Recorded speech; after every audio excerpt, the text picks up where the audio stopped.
Breakdown family. So it's been about a few weeks since President Trump hit the world with a new wave of blanket tariffs. And while most of the headlines have focused on China and Europe, Africa has been responding too. The latest voice, Dr. Akinwumi Adesina, president of the African Development Bank. Now, if you don't know, the African Development Bank is basically Africa's development engine, funding major infrastructure, energy, and economic projects across the continent. And Adesina, well, he's been at the helm for nearly a decade, now serving his final term. He knows the continent, the challenges, and the global game. CNN's Christiana Amanpour sat down with him recently, and let's just say the man did not come to play. No begging, no pity, no talking points, just a clear, confident message. Africa doesn't want handouts. It wants smart partnerships, better deals, and a real seat at the table.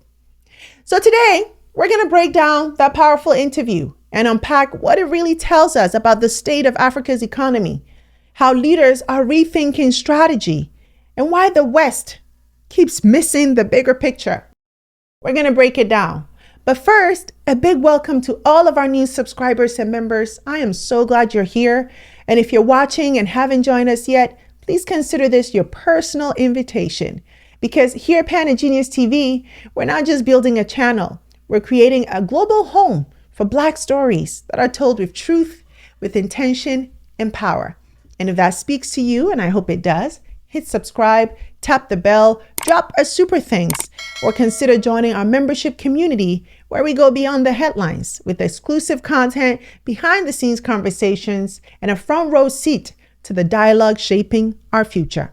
I'm particularly excited to bring you my Make Your Mark podcast, where I have intimate sit-down conversations with leaders, influencers, and trailblazers who are changing the game. These are people you want to know because they are literally shaping our world today and tomorrow. So join our membership community and be the first to know. All right, now let's break it down. Akinwumi Adesina, welcome to the program. Thank you, Christian. So, you are, coming up to the end of your second term, and there's a lot on your plate, especially with this new American administration. You've said, first and foremost, that the onslaught of tariffs will send, quote, shock waves through African economies. Lay out the worst case scenario of what you fear might happen. Well, first and foremost, I think, if you take a look at it, Christian, 47 out of the 54 African countries were actually affected by the tariffs, and that's a lot in Africa. And when you're looking at it, what that basically means is that the export revenue for many of these exports will fall. Clearly, export revenue will fall. Many of them will actually have a decline in their foreign reserves. Now, when that happens, the implication has to do with what happens with their domestic currencies. Now, those domestic currencies are suddenly going to weaken. When those currencies weaken, two things are going to happen. First, it's that you're going to find that most of these countries actually, Christian, they are import-dependent countries. So you're going to find that high inflation becomes a problem. And secondly, you find that the cost of actually servicing a lot of their debt, which is actually foreign currency debt, but in local currency, is going to get worse. And so this is exactly what you're finding as a situation. And so I feel that the other thing that we're going to see is the ODA, as you know, official development assistance, is going down. So if export to US goes down, the export to China or Europe, all that goes down because they can actually buy also from you. That's going to affect official development assistance available. So Amanpour starts by asking Adesina about the impact that Trump's tariffs will have on Africa. Adesina's response is clear. This is going to hurt. He broke it down simply. Export revenues will fall, foreign reserves will shrink, currencies will weaken, and inflation will rise. And to top it off, debt will get even harder to pay. The truth is, most African countries rely heavily on exporting raw materials. But here's the catch. Those exports go to global markets. And when the US throws tariffs at big trading partners like China and the EU, it slows global trade. That means less demand for Africa's raw materials. And when demand drops, so do prices. During the 2018 US-China trade war, for example, oil prices slid from over $70 a barrel to closer to $50. Copper and other metals took big hits. Bad news for countries like DRC and Zambia. So right away, countries start earning less foreign currency, and that leads to the next problem. Foreign reserves start to dry up. Here's why that matters. Foreign reserves, like dollars or euros, are what African countries use to import fuel, food, medicine, and pay off debt. So if export earnings drop, so do reserves. Look at Ghana. In just 1 year, its reserves fell from nearly $10 billion to just over $5 billion. That triggered a currency crisis and sent them straight to the IMF. Same thing with Nigeria. Their reserves have been falling steadily, and they've had to tighten access to foreign exchange just to manage basic imports. And when reserves go down, the currency follows. Most African economies are import dependent. So when the local currency falls against the dollar, everything from bread to gas to school fees suddenly gets more expensive. You've seen this play out over and over. The Naira lost more than half its value in 2023, and inflation went through the roof. Zimbabwe's currency crisis made basic groceries unaffordable for millions. So it's not just numbers on a spreadsheet. It's real people struggling with skyrocketing prices. And then debt gets harder to pay. Most African countries borrow money in dollars or euros, not in their own currencies. So if your local money weakens, your debt repayments cost way more. Think of it this way. If you borrowed 1,000 when your currency was strong, now you need way more local cash to repay that same $1,000. And when your economy is already struggling, that's a recipe for disaster. All right, let's keep going. So I think the real issue that we must ask ourselves is, how does Africa navigate all of this? I'm going to jump in there because I want to ask you exactly that. How does Africa navigate all of this? President Trump initially put, for instance, a whopping 50% tariff on Lesotho. And he said, in his words, that country was on one that nobody's ever heard of. So I'm just pointing that out. I would like your reaction to that. But it goes to the sort of scattershot method of these tariffs and this action. So how does a whole continent navigate? It's certainly a challenge, but actually what you have to look at is, first, I have said that there's no point African countries having a tariff war with the United States. They can afford to have one with the United States. But clearly there has to be some flexibility in the discussions and the negotiations that are going on in the interest of Africa. Check to your point that you raised. The total amount of trade, Christian, that Africa has with the United States is $34 billion. And that's not more than 1.2% of total US trade with the rest of the world. It's nothing to really cry about. You know, even the whole issue we're talking about with regard to the trade surplus, Africa's trade surplus with the United States is only $7.2 billion. And so it's no more than 0.2% or so of the total amount of trade surplus. So what needs to be done is to have flexibilities in that discussion with the United States. We need more trade with the United States, not less trade. Lesotho, Madagascar, others need more trade, not less trade. Secondly, is to also look at, from the perspective of the African countries, they have to diversify their export markets to reduce this kind of impacts on their economies. And thirdly, as you know, we have the Africa Continental Free Trade Area. Now, that market is about a $3.4 trillion market, trade among ourselves. And so we're not actually trading more among ourselves, we're trading more with external parties than we are trading with ourselves. So expanding that domestic market is going to be a critical part of what Africa does. Now, you know, a lot of interest now with what Africa has, cobalt, lithium, you name it. You know, Africa has to use what it has to negotiate for a better trade and investment deal with all parts of the world. And so I think this is really very important. Lastly, Christian, just one more thing about this issue is that the population, take a look at the situation with China.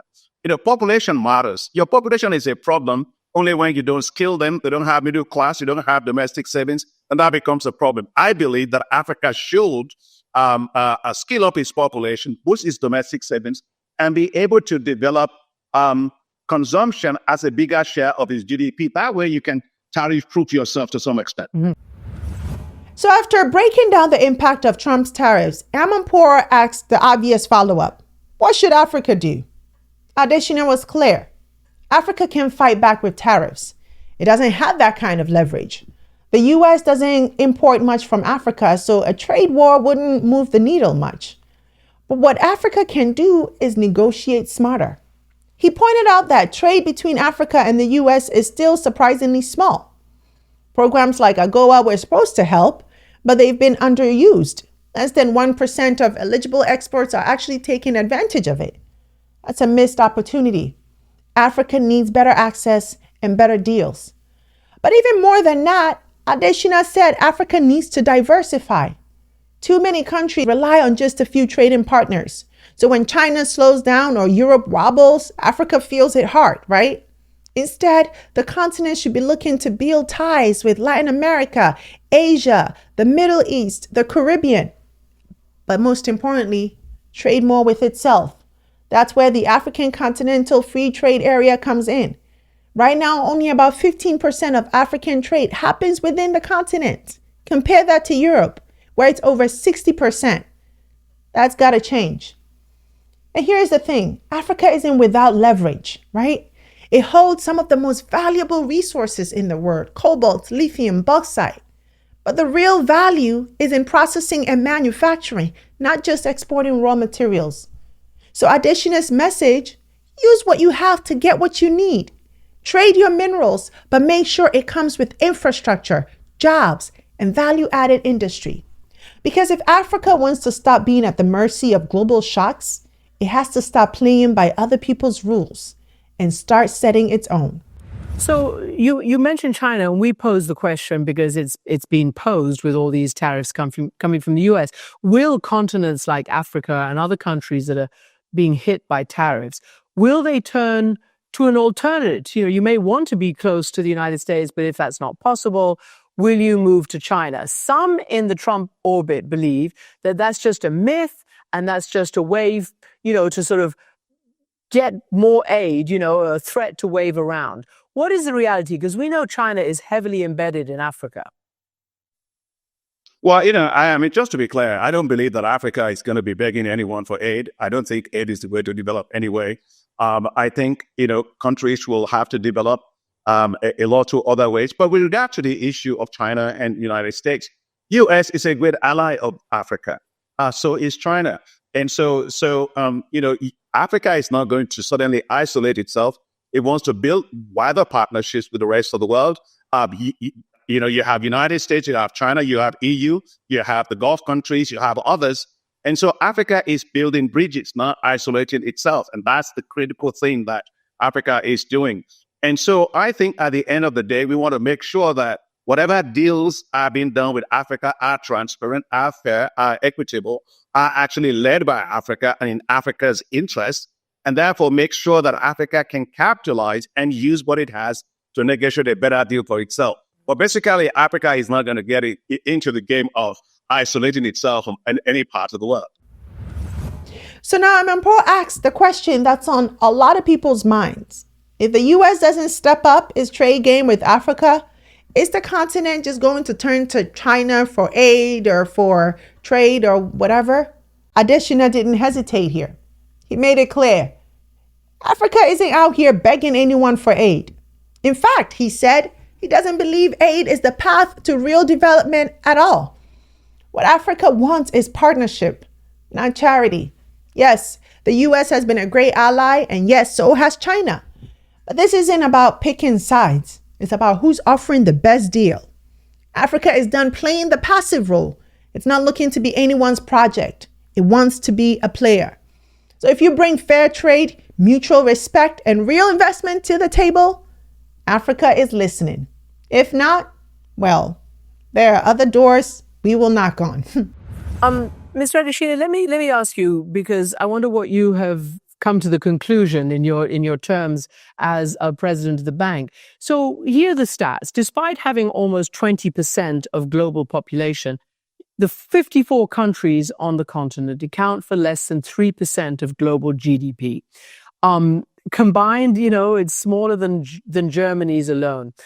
What is the answer to the enduring country, this rich continent in human and national resources? Why isn't it doing better? I mean, the question and the answer may be obvious, but people look at endemic corruption. They look at old leaders, clinging to power, a lack of rule of law, poor infrastructure. I mean, just to add, Mo Ibrahim, who gives an award every year, has not given it for many years, meant to honor a former African leader dedicated to democracy and human rights. What conclusion have you come to? Well, first and foremost, I think, I always like data and data matters. Don't believe me, believe the data. The issue is you have today, Christian, 10 of the 20 fastest growing economies in the world being in Africa. And so African countries are doing well, despite a lot of the challenges they've had to face with, starting with COVID, starting with global geopolitical issues in Russia and Ukraine war, as you know, that led to increased inflation, for many of the countries, not on top of the debt overhang that they had because of weakening currencies and high interest rates in many parts of the world. And so Africa is actually quite a resilient continent. Look, I've been president, as you said, for the last 10 years at the African Development Bank. In our work, I started something called I5s, Light Up and Power Africa, Feed Africa, Industrialize Africa, Integrate Africa, and improve the quality of life of the people of Africa. Christian, in the last 10 years that we've been doing this, it's impacted on the lives of 565 million people. Take the case of electricity. Myself and Ajay Banga, president of the World Bank, launched a joint program, which is to Light Up Africa, to connect 300 million people in Africa to electricity, because without electricity, what can you do? You can't industrialize, you can't add value, you can't be competitive in the dark. And so that's the kind of thing that we are doing. So essentially what we are doing here, to your question about what Africans need to do to grow faster. First, Africa has to grow by domestic resource mobilization. In other words, expand the taxable base that you have. Make sure also that we are getting the right deals. Everybody is talking about all these critical minerals. Well, we got to make sure it's in the interest of Africa. You're paying the right taxes, you're paying the right royalties that allows the countries to build their fiscal space. The other one that are actually very important for many of the countries is to continue to accelerate investment in infrastructure. So, Christian, infrastructure is like a backbone that you and I have. If you have it, you can do a lot. If you don't have it, you can't do it. And we as a bank have invested more than $55 billion in infrastructure. So I would say, grow your domestic savings, invest a lot in infrastructure. Don't export raw materials, because export of raw materials for all of what we have is a highway to, it's the door to poverty. But when you export value added, you go on a highway to wealth. And so the key is industrialization, create jobs, and create value chains that Africa can be. Then an Amanpour hit him with a tough but familiar question.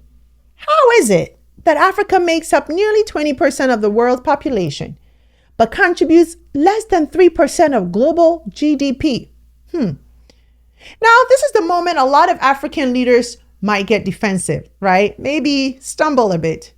But Adesina didn't flinch. He flipped the question on its head.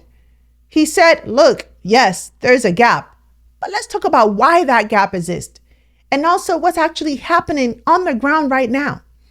He pointed out that 10 of the fastest growing economies in the world are in Africa. Despite COVID, despite inflation, despite wars in Ukraine and Gaza, despite a global economy that's been anything but kind, Africa is still growing. That's not failure, that's resistance. And he's right. Too often, conversations about Africa's economy focus on what's broken: corruption, bad governance, mismanagement. And yes, those are real issues. But rarely do Western media ask the deeper questions, like how much of Africa's current economic position is tied to the legacy of colonialism? The fact that so many of these countries were carved up, exploited, and left with weak institutions and extractive economies designed to benefit Europe. Take the CFA franc, for example. There are still 14 African countries whose currencies are tied to the French treasury. That's not a partnership, that's economic handcuffs.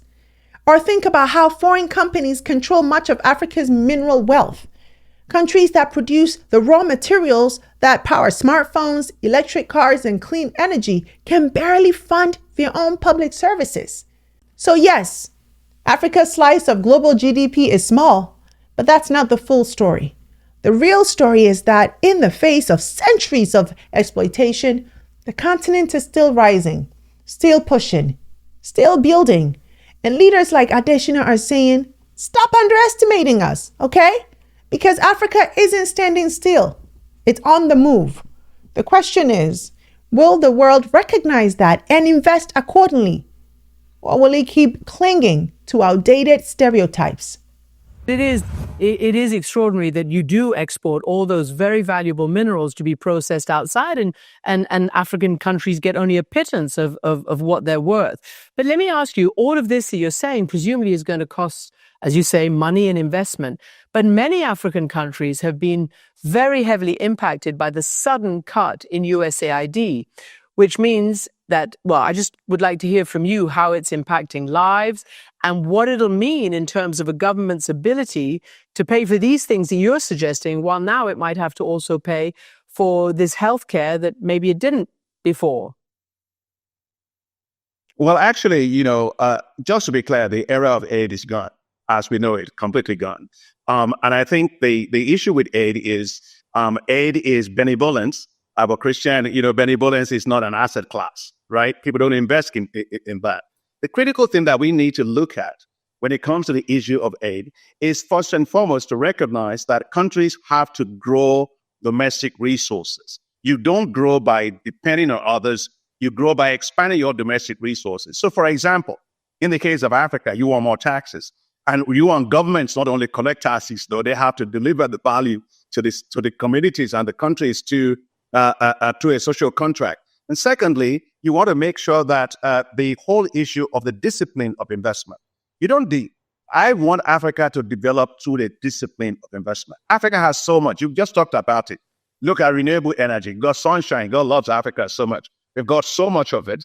We've got hydropower. We have massive youth population that can become the labor force of the world. We have lots of land.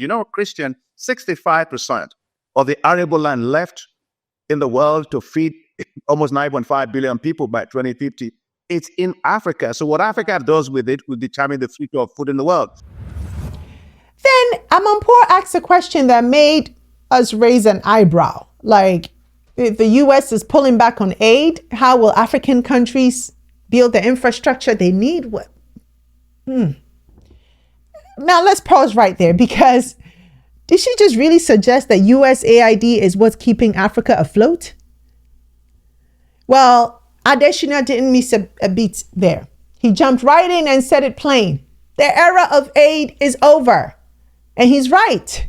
Aid has its place. But Africa isn't trying to build its future on charity. What the continent needs is investments in energy, in roads, in railways, in digital infrastructure.